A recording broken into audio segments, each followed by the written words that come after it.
I feel very privileged to be able to speak to you this evening as a second-generation survivor and to relate to you what my Holocaust father, Yitzchak Tzvi Klein, otherwise known as Herschel Klein, experienced. As my dear son introduced me, I'll introduce myself anyway. My name is Mina and I'm the middle of 5 children, 4 girls and 1 boy. I was born in Australia to my Holocaust father from Slovakia and my Russian-born mother who experienced World War II, but thankfully not the Holocaust. Therefore, I am fortunate to have had grandparents, uncles, aunts, cousins, and a very large extended family on my mother's side. I'm a retired teacher and I'm a guide in Yad Vashem, unfortunately not now in Corona times, and I'm currently doing my MA in Jewish history in Hebrew University. I never knew my grandparents on my father's side or my 3 uncles. I never had a chance to talk to them, to get to know them. I actually know nothing about their personality traits, how they enjoyed spending their time, or what subjects interested them. When most people discuss what genes they inherited from either parent's side, I can only speak about my father, but not about his parents or brothers, as I know nothing about them. I often wonder from which parent he inherited which personality trait. When I was little, I didn't understand where they were. I was just told they were murdered in the Holocaust, but I had no idea what that was because my father never shared anything with us, not about his experiences, his immense loss, or about his family life before the war. Growing up in a survivor's home is like no other home. There's absolute silence about the past or the family. I know as a parent, I frequently say to my children that my mother or my father did this and that in a certain way. My father never said a word about his parents or siblings. Growing up in a survivor's home, like I mentioned before, we never ever threw any food out, not the last leftovers of a meal. And my parents were very calculated in their spending. Even when my parents could afford it, my father always said, "You don't need it. The minimum is enough." There were rare expressions of affection or emotion from my father. My father's motto was that life was for 2 purposes only: to learn Torah and earn a living to support your family. Playing and having fun was a waste of time. Every minute had to be utilized in a meaningful way. Like many survivors, my father never spoke, like I mentioned, but like many survivors, he spoke to his grandchildren. I am forever grateful to my nephew, Eli Wolf, now a rabbi in Florida, who when he was around 20, interviewed my father for 4 hours. Consequently, almost everything I know is from that DVD, and the rest of my knowledge is from my own research. When my father passed away 15 years ago at the age of 78 from cancer, I went from being completely disinterested and apathetic about the topic of the Holocaust to becoming totally obsessed. I just had to know my father's story in full, and I wouldn't rest until I did. Next slide, the first slide, Yehuda.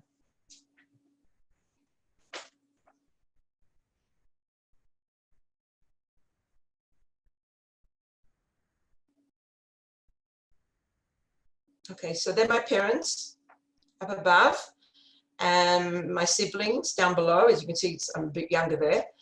And that's my grandparents, my mother's parents. They were Chabadnikim from a big Chabad family.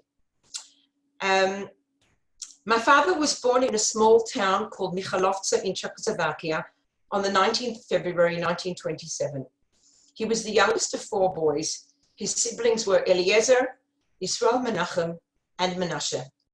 My father described how they lived in absolute poverty and hopelessness, as did many other Jews at the time. His father went from job to job and could never make ends meet. His mother supplemented the family's income by stuffing geese in her kitchen and selling them. Despite my father showing little emotion in his life, in the testimony we have, he lovingly described the scene of him as a beloved little mummy's boy, sitting by his mother's side in their small kitchen and watching his mother stuff the geese. My grandmother Devora had a brother who was a wealthy man living in a nearby city, Košice. So my family decided to move there and try their luck. Unfortunately, their economic situation did not improve, and they lived in a tiny little flat and were often in arrears in paying their rent. At this point, my father's two older brothers, Menashe and Yisrael Menachem, were in yeshiva, and he and his eldest brother Eliezer were at home. He described Eliezer as being very problematic and periodically disappearing for days, keeping his parents frantically worried. From my father's description, he was possibly on the spectrum. At one point, the family heard about an apartment building which was looking for a janitor, and in lieu of maintaining the building, the family would receive an apartment free of rent. This was the perfect opportunity for my father's family. However, it was a very demeaning job for an Orthodox man and also meant working on Shabbos, such as sweeping the snow from the footpath in front of the building. Despite these two challenges, the family decided that they had no alternative. My father never did say how they solved the Shabbos problem, but I assume they found a solution. They packed their meager belongings into a small wagon in the dead of night and left because, as I mentioned previously, they were in arrears in paying their rent. My father said that he assumes that the landlord may have seen them leaving and was relieved to see them go. My father was extremely talented in learning Gemara, and even when his father couldn't afford to pay tuition, his teacher consented to continue teaching him. He also earned some pocket money by tutoring weaker children. Due to their dire situation, he left the cheder at the tender age of 13 to learn a trade. He learned to be a farrier. This was quite ironic, as the family's dream was to move to Israel.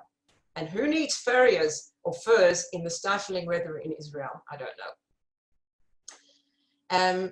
Next slide.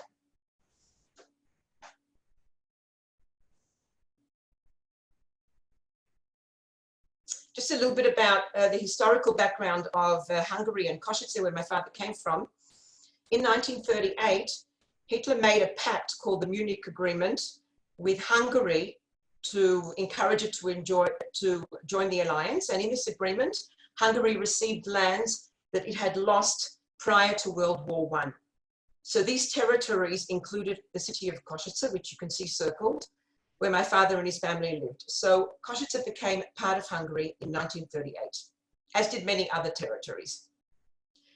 The Hungarians, who were no less anti-Semitic than the Germans, and were just waiting for an opportunity to persecute the Jews, jumped on the bandwagon and passed anti-Jewish laws similar to the Nuremberg laws passed in Germany in 1935.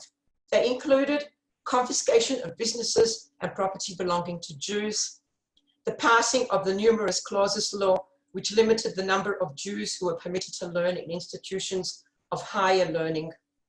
And Hungarians could attack Jews at their will in the street. That's just to name a few.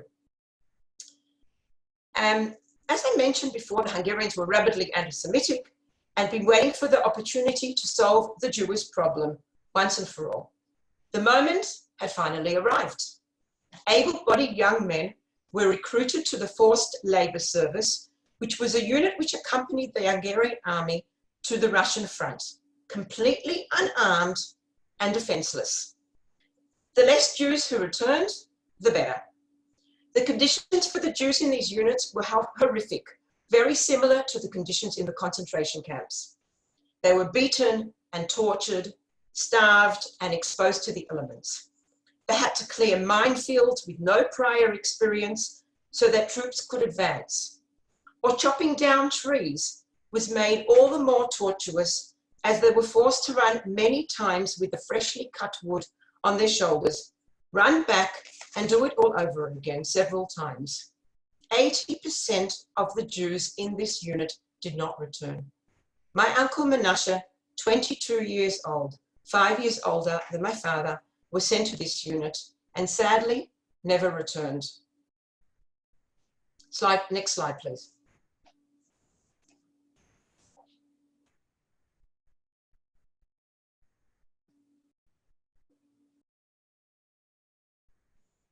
These are my father's parents. Like I said, I didn't know anything about them, but I did know how they looked in their younger years. This is an engagement photo. I don't know where my father got it from because he comes out of the camps with a photo. It's possible that it was sent to relatives at the time of their engagement.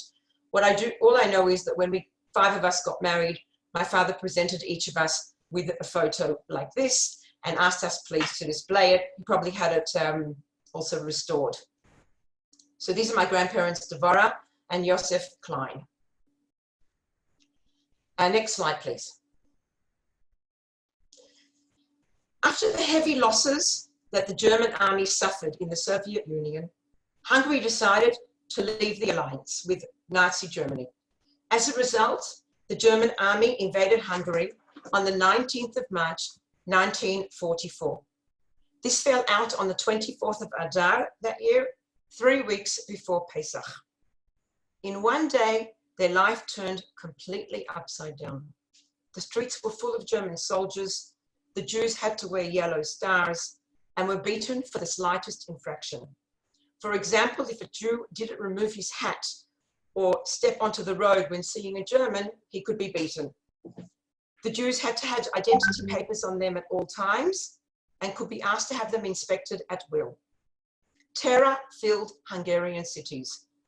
Difficult to imagine what kind of Pesach they had with their future in the balance.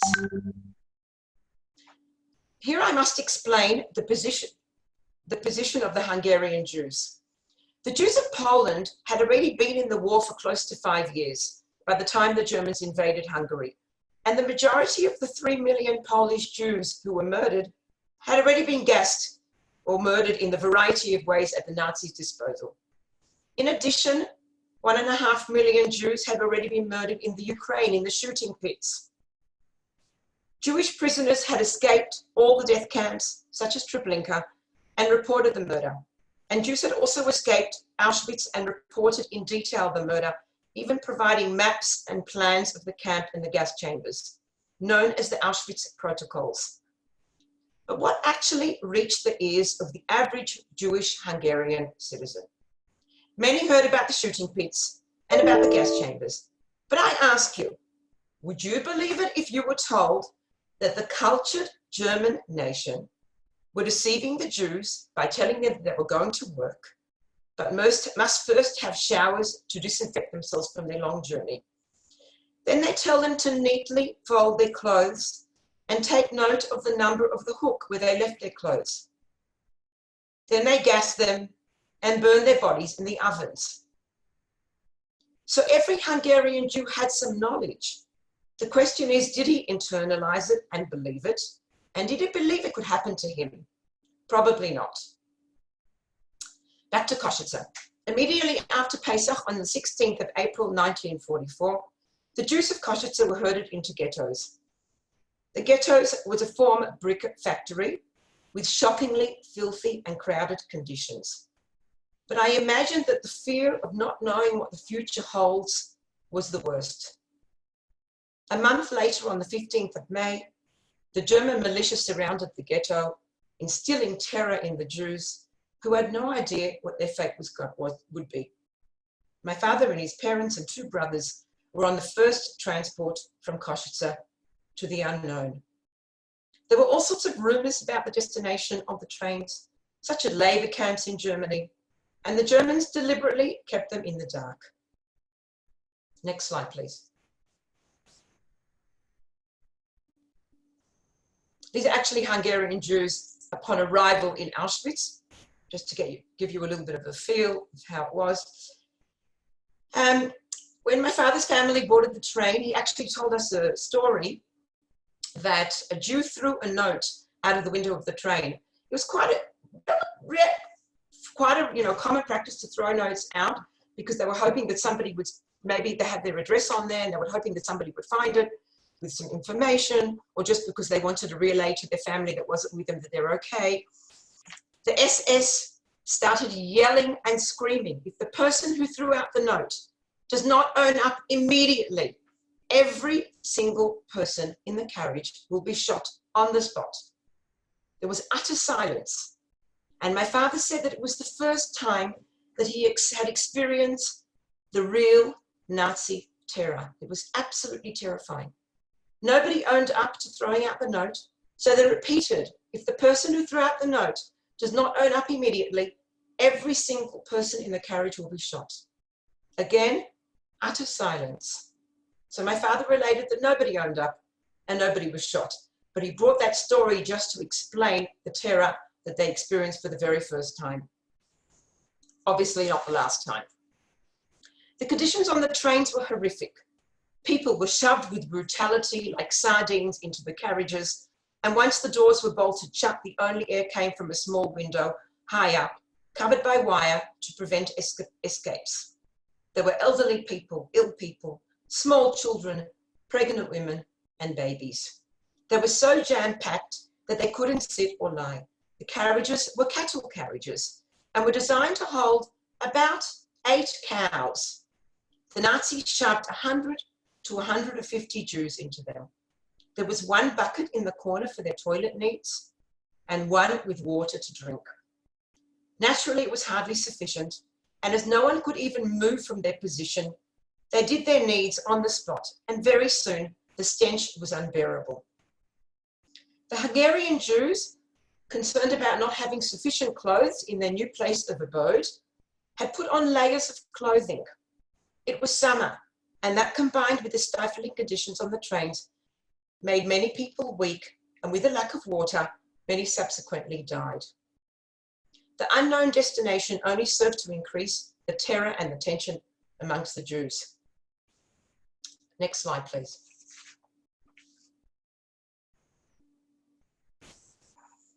After a journey of 2 to 3 days, the first transport from Košice with my father and his family arrived in Auschwitz. As much as many people have heard at Auschwitz, they mostly didn't believe the rumors of mass murder, like I mentioned before. You can see in the top slide the entrance to Birkenau, which is Auschwitz II, where most of the gas chambers were, and the train tracks. Important to note that the train tracks were extended into the camp just before the Hungarian deportation in expectation of close to 500,000 Hungarian Jews. This would make the murder so much more efficient, as the Jews doomed to die, which was most of them, would be brought right up to the gas chambers without wasting time or energy. 437,000 Hungarian Jews were murdered in just 56 days, under 2 months. As the Germans were losing the war, they were in a frantic rush to murder the last nation as quickly as possible. There were still other Jews from other countries, but as a nation, they were the last. Therefore, the transports arrived 24/7, as the gas chambers and the crematoriums also worked around the clock, which wasn't the case previously. As the crematoriums couldn't cope with the masses of bodies, Hungarian Jews were also burnt outside. There was a film that came out about 2 years ago, maybe 3 years ago, which actually describes the Hungarian Jews being burnt outside. It's called The Son of Saul. It's quite horrific, if anyone's interested. The exhausted and weak passengers alighted the trains amongst shouts, dogs barking, and then were told to leave their luggage on the ground. They were deceived in believing that they would receive their belongings after their showers. The infamous Dr. Mengele began the proceedings called the selection. My father described how Dr. Mengele casually, with a flip of his thumb, indicated for the people to go right or left.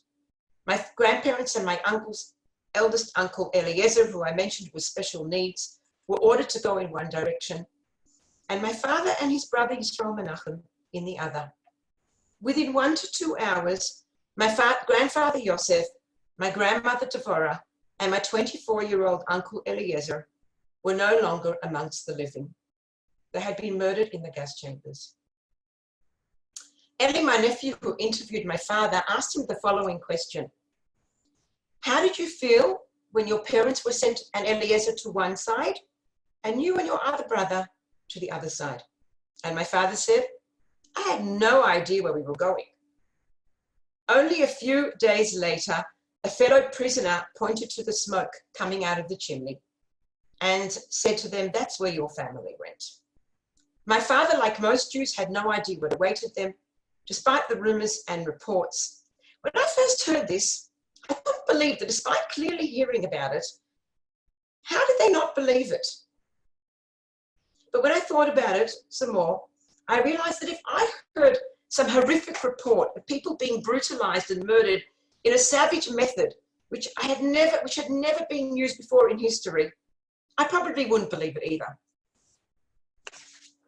Next slide, please. By the way, the bottom picture is the entrance to Auschwitz. For those of you who have been there, you might recognize it. Arbeit macht frei, work makes you free. This was a sign was to deceive the Jews that if they work, they will remain alive, which of course was complete deception. Okay, next slide, please, Yehuda.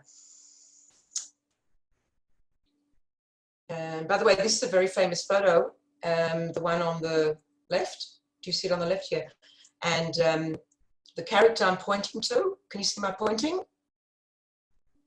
No. No, okay. We can't see it. No. Okay, fine. So the person who's just left of the man standing up is Elie Wiesel. It's a very famous picture. It actually hangs in Yad Vashem. No, I don't want that. Okay. After a few days in Auschwitz, my father and his brother were transferred to a labor camp in Germany called Wolfsburg. Interestingly, my father did not have a number on his arm. Many Hungarian Jews didn't have numbers on their arms. And I'm on a number of Holocaust WhatsApp groups, and one of them is second generation, and they were all discussing why they thought that their parent didn't have a number. And I was told in Yad Vashem that if people who arrived to Auschwitz were slated to be sent elsewhere, they weren't absorbed into the camp, and therefore they didn't have a number. But the reason I thought before that was they were in such a mad rush to murder the Hungarian Jews that they just didn't have any time. So they were transferred to a camp called Wolfsburg. In Wolfsburg, they had to do back-breaking work by carrying extremely heavy steel poles on their backs to build an underground railway line. They lived in horrific conditions, crowded and filthy huts, and the food rations were minimal and barely edible. Although there were no gas chambers, many prisoners died of typhus as a result of terrible crowdedness and filth. The food was a sort of soup, which was mainly water with a few potato peels floating at the bottom, and a piece of stale or moldy bread, barely enough for subsistence, and particularly not for the terribly hard labor that they had to do. In my own research, I read that in Wolfsburg, where there were mainly Hungarian prisoners, in the year that the camp existed, in the 1 year that it existed, they never washed themselves or changed their clothes. My father told a story about the capo. The capo is a person in charge of the labor units, and also would distribute the food and other duties. When he would dish out the soup, so the prisoners would ask him to dish out from the bottom of the pot so that they would receive some substance and be a little bit satisfied. And one time he described the capo, and he said when somebody asked him to dish out the soup from the bottom of the pot, he started screaming and raving and ranting. And my father explained that this man was a Pole. By the time my father came to the camp system in mid-44, this Pole had been in the camp system for already 2 years. The fact that he was alive was a miracle. He was completely crazy. He'd gone out of his mind. Not surprising.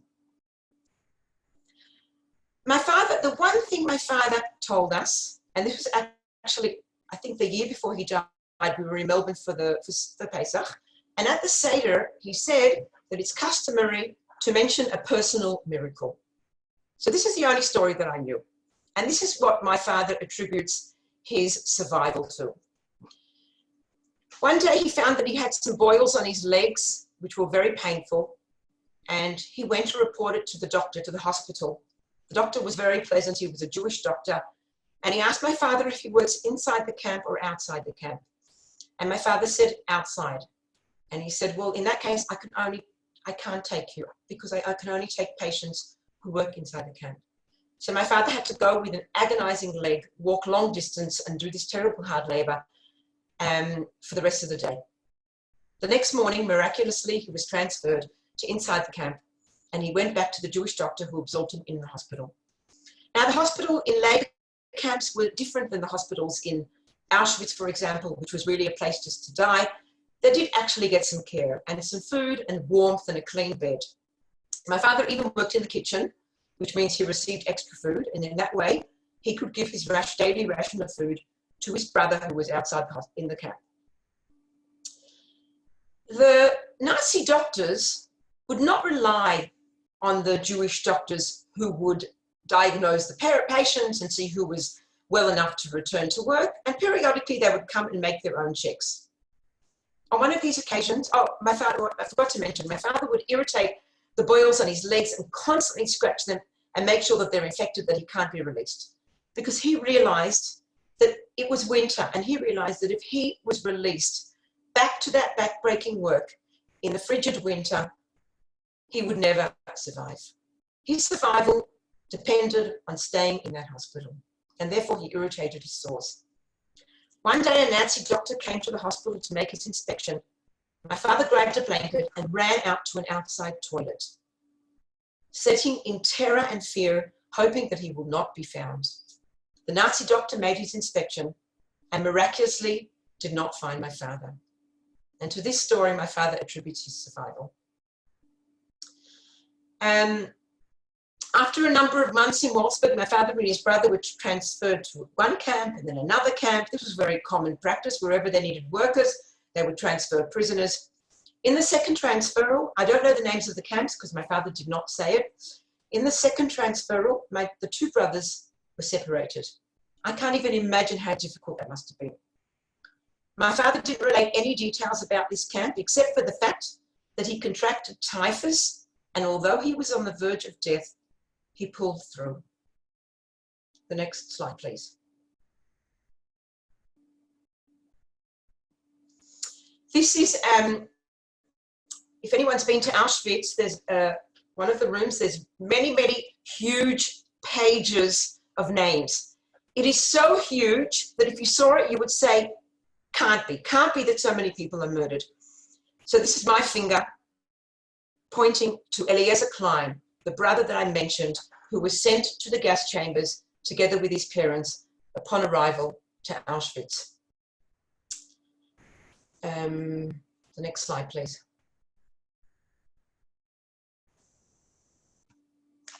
And this is the page of testimony that my father filled out in 1991 for Eliezer Klein. He also filled out, obviously, for his parents and his other two brothers.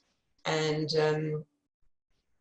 interestingly, I didn't know that he did it, so I did it about 2 years ago. And then when I was searching to see how they looked, I found that my father had done it as well many years before. My father didn't mention the name of the camp he was liberated from, but I recently learned from Yad Vashem that he was liberated from Buchenwald. Next slide, please. I want to explain something. When I was looking in Yad Vashem for some information about where my father was liberated from before I knew conclusively, this is the only document that Yad Vashem could provide for me. Because my father didn't claim reparations, they didn't really have a trail of what happened to him at the end of the war. If you can see at the top of this page, it says Jews who were still alive in Rees. Rees was a camp on the 16th of February 1945. I just have the docket, yeah. Right. Yehuda has pointed a red arrow to my father. That's his Hungarian name, Imre. And this is my father, who all they know from this document is that he was still alive on the 16th of the 2nd, 1945. This is the Red Cross that had come to check. So my father arrived in Buchenwald, and he described that there were bodies lying all over the ground. Everybody simply just stepped on the bodies. At this point, my father and anyone who was still alive was called a Muslim, a term coined by the Jews, meaning someone who was skin and bones, weighing about 35 kilo and on the verge of death. Such a person is described as having lost all interest in life and just lived as a robot until they died. I can imagine how my father looked at liberation, because when a few weeks before he passed away from cancer, He said to my mother, "This is how I looked when I was liberated." Just horrific. Unfortunately, many Muslims died after liberation as the Allies gave them food which was completely inappropriate. My father described how the army brought a truck of load of meat, and all the prisoners who pounced on it died the next day. I don't know how my father resisted, but he had a very strong will, I suppose. The army simply had no idea what to feed people who were so emaciated. They had never seen anything like it before in their lives. What did liberation actually mean for the survivors? Did they even have a desire to keep on living? Where are they to go? Did anyone survive from their families? There were so many unknowns that the survivors were not jubilant, were not happy. They were totally apathetic and confused. They had forgotten how to feel emotion. When the former chief rabbi of Israel, Rabbi Israel Meir Lau, he should be well till 120, was found alive in a pile of dead bodies in Buchenwald at the tender age of 8, the soldier who discovered that he was alive asked him how old he is. And his reply was, "After everything that I've experienced and seen, I'm many years older than you." After my father somewhat recovered from collapsed lungs and myriads of other ailments in hospital, he decided to make his way back to Košice to see if anyone else from his family survived and try and rebuild his life. He had 2 brothers of whom he didn't yet know their fate. One was Menashe, 22 years old, who was taken to the Hungarian forced labor unit on the Russian front. And then there was Yisrael Menachem, 24 years old, who he was separated from when transferred to a different camp. When he arrived back in Košice, a number of surviving cousins had to break the tragic news that they had been with Yisrael Menachem in the last camp, and he had contracted typhus and unfortunately did not make it. My father scoured the Red Cross lists of survivors every day, hoping that Menashe would return. But to no avail, he never came back. My father never received confirmation that Menashe had died, and my father was never absolutely sure of his fate. I only received confirmation that he died on the Russian front when I began working as a guide in Yad Vashem 7 years ago. Once my father discovered that he remained totally alone, he was taken in by cousins of his who were fortunate enough to have survived hiding in Budapest, 5 siblings with whom he was extremely close. Out of 15,000 Jews in Košice who were deported, only 800 returned. Survivors from other places in Hungary also arrived there, and Jewish life resumed. Schools were opened, shuls, youth groups, and there was a rabbi. Next slide, please. Is this the one after the film? Pretty certain, yeah. Okay, 1 second. Let me just. One second. You skipped a few, right? No, that's the one after the film. Okay, fine. This is the Holocaust memorial in the Košice cemetery. My husband and I were there about 3 years ago. Yeah. Okay. Next slide, please. This is the house that my father's wealthy uncle owned. This is what I photographed when I was there 3 years ago. It's now a college. So you can see that he was quite wealthy, and that's where my father lived with his cousins after the war till he left. Next slide, please. My father got very involved in youth groups. You can see him where the arrows are pointing. And from what I heard from a cousin of his who's still alive in America, that he continued giving Gemara Shiurim even in the youth groups. He was always known as the big Talmud Chacham there. Next slide, please. Oh, go back. We'll keep that. Most Jews eventually left to Israel, Canada, Australia, America, and other countries. My father had a girlfriend who he intended to marry and immigrate to Israel with. Her name was Nellie Fisher. When I was 18 years old and I was learning in a seminary in the Jerusalem suburb of Beit Vegan, my father asked me to go and visit Nellie Fisher because he had kept in contact with Nellie and her husband, because my father decided that he's going to Australia, not to Israel. And And my older sister also went to visit her. And I remember clearly writing an aerogram, for those of you who remember about the aerograms, to my parents, how happy I told my father how happy I was that he married my mother and not her. But I want to tell you a very interesting anecdote which happened about 8 years ago. Two of my nieces, Devara and Chaya Paltiel, were in Venice for a Shabbos at the Chabad restaurant called Gum Gum by the shores of the canal with many other Israelis. And they met a young girl called Hodaya Eyal. Lovely young girl. They spent the entire Shabbos with her. And they told her that they're coming to their aunt Mina in Israel for a visit. And she said, you must come to me for Shabbos. So when they came to Israel, they went to Hodaya's for Shabbos. Don't worry, they were here for more than one Shabbos, otherwise I would have throttled them. And during Shabbos, Hodaya's mother Rachel said, where are your grandparents from?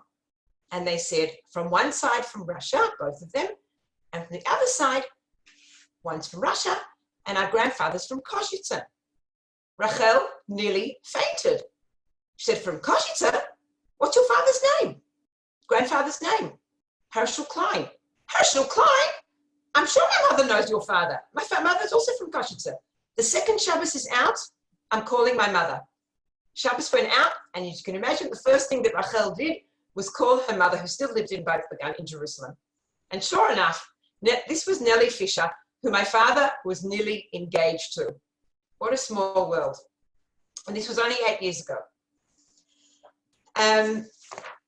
My father settled down into life in Sydney together with his cousins. The reason why they went to Sydney was because they had a cousin by the name of Rabbi Dr. Eliezer Berkovich, who some of you might have heard of, was my father's cousin, and he was a rabbi in Sydney. And I only learned fairly recently that he accepted the post in Sydney when he was in England before that, so that he can bring out his surviving relatives from Europe, because you had to have a sponsor in the destination country. My father went from job to job, and then came the time to get married. When he was about 26 years old, his Rabbi Abramson, who was Chaim Goodnick, if you've heard of him, his stepfather, suggested a shidduch for him. A beautiful young girl by the name of Ida. Just to get, Mom, Yeah. Mom, sorry to stop you. Just in context, Rabbi Gutnick is Rabbi Feldman in Cape Town's grandfather, and Rabbi Abramson was his stepfather, right? Rabbi Gutnick's stepfather. The girl was a beautiful young girl by the name of Ida Gurovich, my mother. They courted for a while and then got engaged. Their wedding was the first simcha held in the newly built Yeshiva Hall in Melbourne in 1955. My grandmother and her friends catered the wedding. Who had money in those days? My father didn't just marry a beautiful woman, but married a large and loving family. My mother was the oldest of 5 siblings, and the 6th child was born shortly before they got married. Next photo, next slide, please.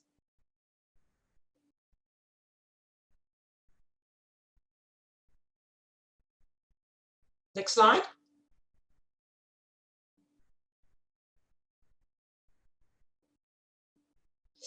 Okay, so these are my parents. This is the invitation, the genuine invitation, the original invitation that my mother sent my father, because they lived in 2 different cities. My mother lived in Melbourne and my father lived in Sydney. Next slide, please. First time I'm seeing this, I'm like glued to the screen. So my father didn't only marry a beautiful woman, he married a huge family, as you can see. So there's my grandparents in the center. The man with the grayish beard is my grandfather, Rabbi Nachum Zalman Gurovich. My grandmother's with the hat.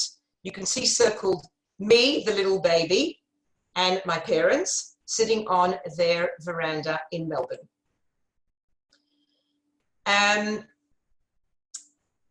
My mother had learned dress designing, and my father had done an apprenticeship as a furrier. Remember we mentioned that who needs furs in Israel?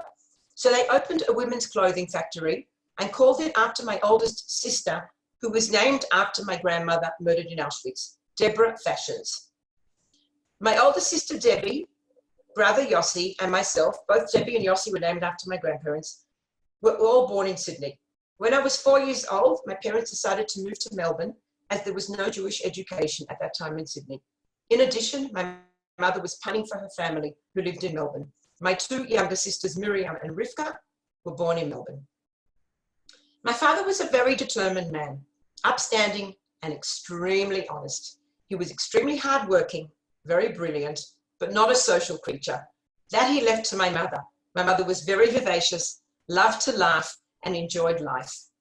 He commanded respect from those around him. Rabbi Groner, our rabbi in Melbourne, and my grandfather had deep respect for him and frequently sought his advice on a variety of topics. He was very involved in community affairs, and when he retired, he ran a charity fund from the house and taught Gemara daily in the Chabad school in Melbourne on a voluntary basis. He loved learning Gemara, and when he had free time, you'd always see him with a Gemara on his lap. When Rabbi Groner was away, he would give Rabbi Groner's Gemara Shir in Shul. He also had a deep love for Eretz Yisrael and was very proud of us when we made Aliyah 25 years ago. I really believe that his childhood and horrific experiences shaped the person he was. He believed that we live on this earth for a purpose, and one must do his utmost to fulfill it. He certainly practiced that. When he was diagnosed with cancer, despite the discouraging prognosis, he fought like a lion to live, as he said that there is no one who can replace him in all the communal functions he played a part in. Unfortunately, he passed away after a year's illness at the age of 78. As a father, he was very strict, rarely showed emotion or affection, and spoke little. However, he loved my mother and his children deeply, and his numerous grandchildren. He mellowed as he aged, and I'll tell you an anecdote to show you how he mellowed. When we went for one of our visits to Melbourne, he took us to the airport, and one of my children was quite young and wanted to get onto the luggage trolley. And my father was pushing this little child around the airport on a luggage trolley. Now, my father, when we were little, that would have been, first of all, he didn't play with us. Secondly, that would have been completely inappropriate, completely, absolutely not done. And we had a good laugh when we saw that how much he's changed and mellowed and softened. Last year on Yom HaShoah was the first time I presented my father's story in a shul in Ramat Beit Shemesh where I live. On the last day of Pesach, we sat around the table with my two children who live in Israel and their families, and we began counting my father's descendants. That was a year ago, and we counted 108 grandchildren. Since then, and great-grandchildren. Since then, at least 10 more have been born. He would be very proud of each and every one of them. Next slide, please. Oh, I have to, this is here because this is the photo I showed you before of my grandparents' engagement. The other photo is a photo that we found after my mother passed away. And our mother passed away very suddenly 6 years after my father. And we found this photo stuffed in the back of a cupboard. We had never, ever seen it. Now, by making comparisons of the cheek bones on the two women, I imagine this is my grandmother, Devorah. And I think this must be my father sitting on her lap. And I think that this was just too difficult for him to see. And that's why it was buried amongst other photos in the back of a cupboard. And he never, ever showed it to us. Okay, next slide, please. This is my beautiful big family. This is really old. This is about a year after my father died, which was 14 years ago. And that's my mother sitting in the middle with the white shirt. I'm in the floral shirt, just a few away. That's my four sisters in a row, next to my mother, in the black, Pinky, me, and another sister. So that's Debbie, Rivka, me, and Miriam. My brother Yossi is on the other side of my mother. So my mother made a Hachnasa Sefer Torah, donated a Sefer Torah, she Yeshiva Shul in Melbourne. And so, you know, since then, of course, the family has probably quadrupled. But this was my father's nachas. He loved his grandchildren, his great-grandchildren dearly. And this was my father's revenge against the Nazis. This was his victory. Now, next slide, please. This is my own family, 1.5 years ago, actually nearly 2 years ago. My youngest son, Dudi, who some of you have met, he's in the center with his color Rivka. Actually, they were both just there recently for Yitzchak Tzvi, named after my father for his bar mitzvah, Tzvi. And this is my nachas, and this is my victory and revenge against the Nazis, because I wouldn't be here today had my father not survived. Am Yisrael Chai. Thank you for your attention.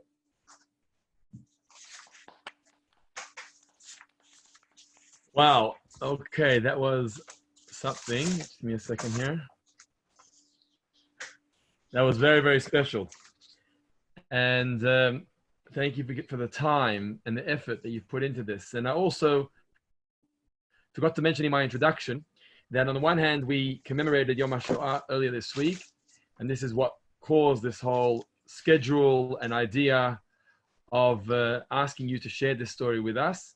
On the other hand, we are going now into the month of Iyar. Tonight's Rosh Chodesh Iyar.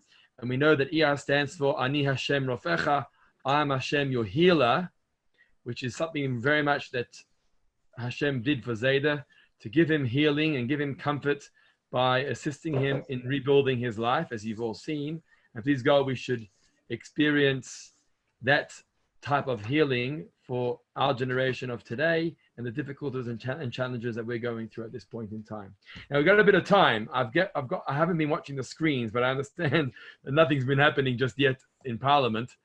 We could do a bit of Q&A, a bit of questions. However, opening up the voices is going to cause a little bit of chaos here. What I would suggest we do is write some questions in the chat. Don't know if that's easier or harder. Just if we open up, maybe we can try. Let's see if we can do the voices. We'll see if the voices work.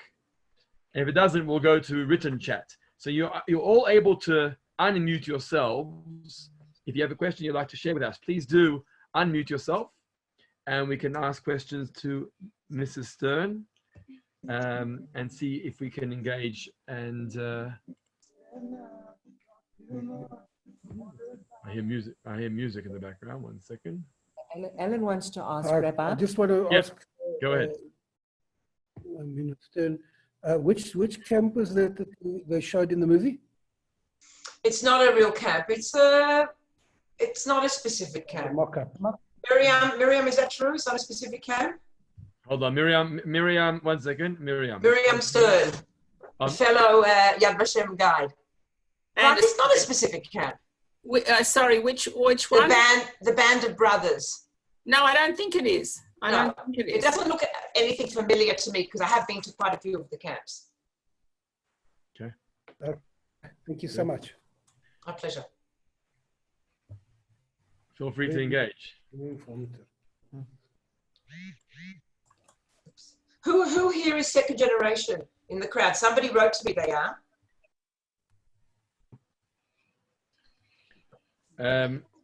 Raylene is. Oh, Raylene. Somebody just wrote to me that the liberation of the Kaufering subcamps of Dachau were depicted in episode 9. That's interesting. I didn't know that. Thanks for that. Thank you, Saul, for that. That's Saul Jasanovsky. He's writing that from Israel. He's actually in Israel with you at the same time. Oh, but he doesn't live here. He lives in Israel at the moment. Okay. Okay, so Stanley Braz. Stanley Braz just shared that Raylene Braz, who you know, is a second generation survivor. Oh, right. Okay. In fact, just to tell you, Raylene's father never spoke. He spent 4 years in Dachau. Oh, wow. Yeah. And he was liberated from Dachau, but he never spoke, and we never knew his full story. Well, that's why I had to do all my investigation. Hello, I'm back again. Hello. Hello, Mina. Thank you. That was just wonderful. Really so amazing to hear about your life with your parents. I do want to ask you how your parents interacted with each other in terms of his life before in those difficult times. Did he ever speak about it with her, or she bring it up in any way? That's an excellent question. We knew a few snippets of what happened to my father from my mother. My father never mentioned a word, but my mother told us that when they first got married, he talked incessantly about what happened to him. But I guess he made the decision that when the children are born, he's going to put all that into the recesses of his brain because we never heard a word. Or, like I said, 1 or 2 stories here and there, but we didn't know anything. And we never asked because second generation were just like, we didn't ask. I don't know. I can't even explain now why we didn't ask because now I have a million questions to ask. Yes, I know we can never sit in judgment but we wish we could uncover so many more stories and ask those questions. Oh, for sure. That's why when my father passed away, I just felt this hollow in me. How am I ever going to know his story? And I think, look, it was a miracle that I found this DVD because I only discovered it after he died. My sister in Melbourne said, do you know that Ellie recorded Daddy for 4 hours? I said, I had absolutely no idea. And I've watched it numerous times to get details about it. And like I said, I've done a lot of my own research. Like, for example, about the Hungarian forced labor unit. I read a whole book about that. And I knew that my uncle was there, but I had no idea what happened there. So, you know, I've done a lot of self-learning. And the same with the camps he was in, and, you know, I did my own research. Stephen Stephen, I see your camera is unmuted. Did you want to ask a question, Stephen? Yeah. Okay. Any other questions? Dear Mom, it was an amazing talk. I enjoyed it very, very much. Thank you very, very much. Thank you, Dudi. Dudi, this is your second time hearing it. Chacham shomea pa'amayim. This is my youngest son, Dudi, who lives in Israel. And I also have one daughter, only one daughter, 4 boys and a girl. And my daughter also lives in Israel. Dudi has a small baby, Yair, who's 8 months old. Is that right? Yeah, 8 months. 8 months. And my daughter, Michal, has 4 children and lives in Jerusalem. Unfortunately, I have seen neither of them for how long? I can't even say. I was about to say that I feel I'm in South Africa, that I'm listening like all the other ones in South Africa. There's no difference between me and them. Absolutely. Yes, I did. I have to say, I did see Dudi last Sunday because he lives actually in the northern city of Ma'alot, and he had our car. So once the closure on the roads was lifted after Pesach, he brought our car back on Sunday, and he warned me, Mummy, don't come anywhere near me, don't kiss me or hug me, keep your distance. So we had a distant chat.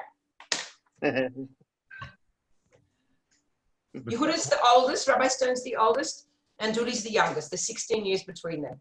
I always say he's the apple of the eye. Any other questions? Any other questions that you'd like to ask about the, or even general research, Yad Vashem questions, not necessarily related to my grandfather's journey? You're more than welcome to ask. And if anybody travels to Israel, please God, in the near future, we're able to travel to Israel and visits Yad Vashem, you can request your tour. You can request the best tour guide. Can I say that, Miriam? Miriam, can I say that? Yeah, definitely. Definitely. You know, Miriam, actually, I know from Beth Rivka from Melbourne. She went to school with my auntie Miriam.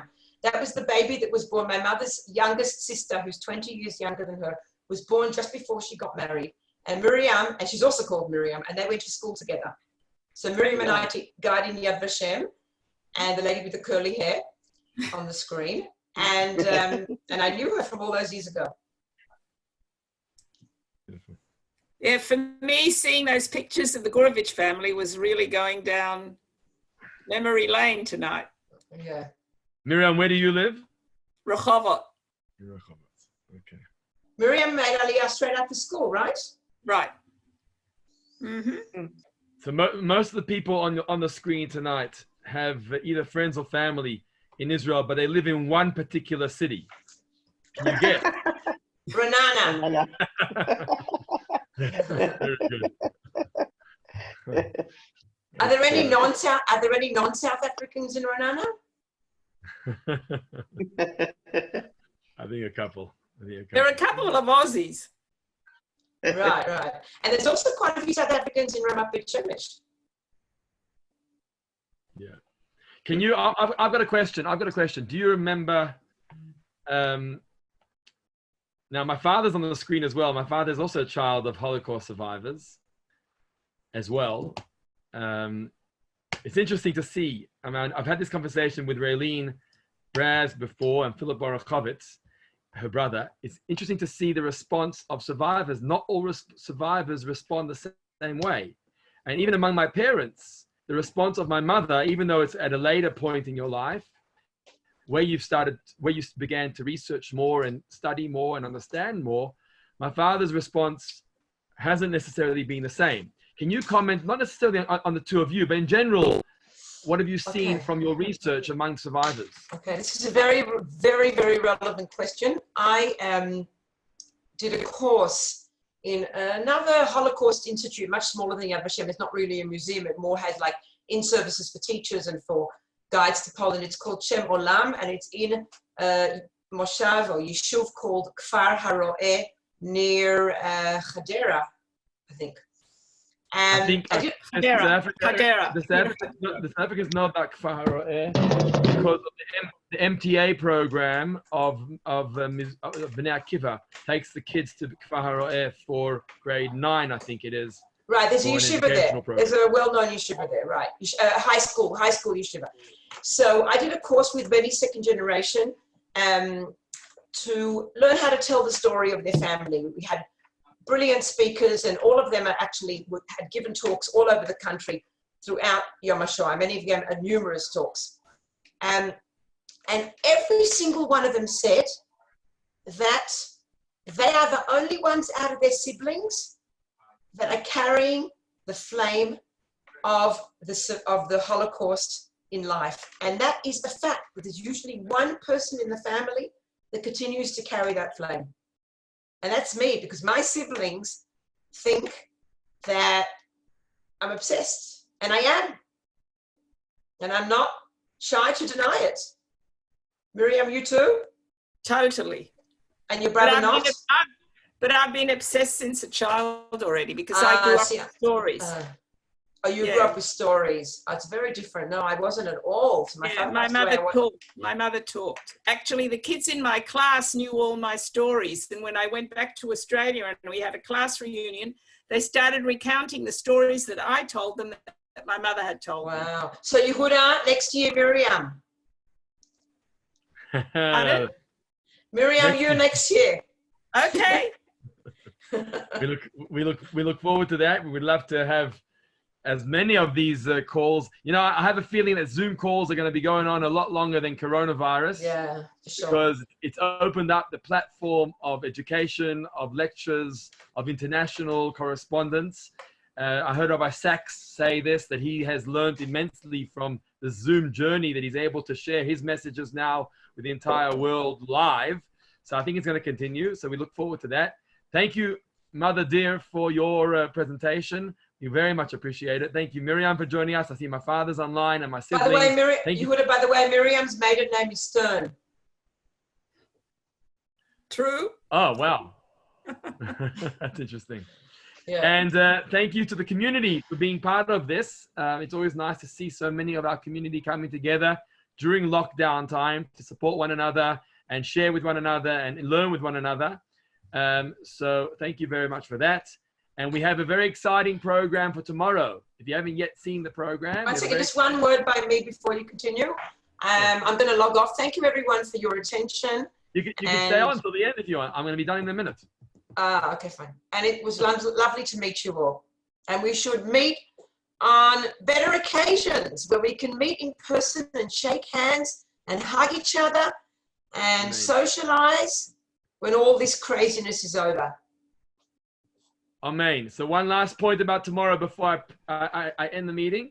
And tomorrow afternoon we have Kabbalat Shabbat, pre-Shabbat Kabbalat Shabbat, before Shabbos comes in on Zoom. And as we've been doing the last couple of weeks, we have two very special guests who are going to be joining us. The Hasidic singer, Benny Friedman, will be coming online with us to share with us a song or two, or three or four. We'll see how much we can get from him as part of Kabbalah Shabbos. And Rabbi Doron Perez, Lawrence Perez, formerly of the Mizrahi Yeshiva College campus, who's now head of the Mizrahi World Movement in Jerusalem, will be joining us as well for some words of inspiration, especially in context of Yom HaShoah, coming up to Yom HaZikaron and Yom HaTzmaut as well. So that's all starting at 4:30 p.m. tomorrow on Zoom.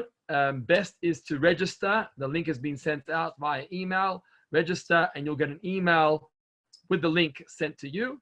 If you don't, you can message me or email, and we'll send you the details. Have a wonderful, wonderful evening, and please God, only smachot in the future. Thank you very much for joining.